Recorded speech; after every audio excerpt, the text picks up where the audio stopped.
شكلي غم ويسد النفس. ده انا عاملهولك بالزبده السايحه النايحه وايه. انا ما بحبوش بالزبده. ليه بقى؟ ما انت ياما اكلتيه كده.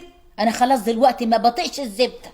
انا عايزاكي تعمليهولي بالليمون والزيت الحار والطحينه. انا خلاص ما بحبوش الا كده وعايزاه كده ومش هاكله الا كده. والعمل ايه دلوقتي؟ احنا ما عندناش زيت حار وما عندناش طحينه من اصل.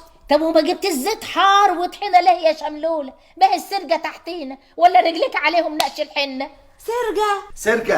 سرجة ايه ياما؟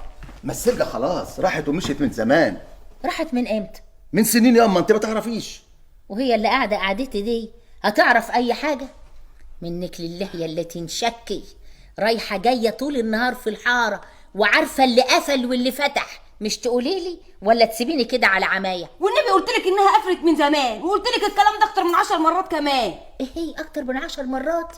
معلش يا عايشه سامحيني، السن برضو له احكام. ربنا يديك الصحه وطولة العمر يا حماد.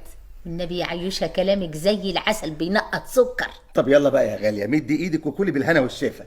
انا مش هاكل فول بزبده. ليه ياما؟ ده حتى عمايل العيشة تفتح النفس. انا عايزه فول بالزيت الحار والليمون والطحينه. خلاص هوصلك على زيت حار، يلا كلي بقى. ده انا رشالك عليه كمون وفلفل اسود وطعمه هيعجبك قوي. فلفل اسود؟ ربنا يسود عشك يا بعيده، بتحط على الفول فلفل اسود؟ ده يحرق معدتي. انت عايزه تموتيني يا عايشه؟ ياما كتر الدق على الحديد بيفك اللحام. دق على الحديد ده ايه؟ الحديد ياما، ما بالك البني ادم. خف عن عيشة شوية ياما.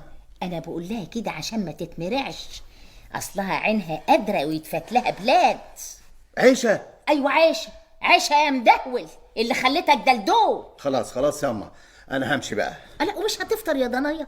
خلاص هاكل اي لقمة في الورشة، عندي شغل كتير. روح يا ابني، ربنا يفتحها في وشك ويرزقك. بقول ايه يا ابو زيد؟ نعم ما تنساش وانت راجع تجيب لي معاك حته هريسه، بس تروح للراجل قبل ما يقفل. حاضر، من عينيا الاتنين. حاضر يا اما. مع السلامه يا ابو زيد. حنين على امك يا ضنايا.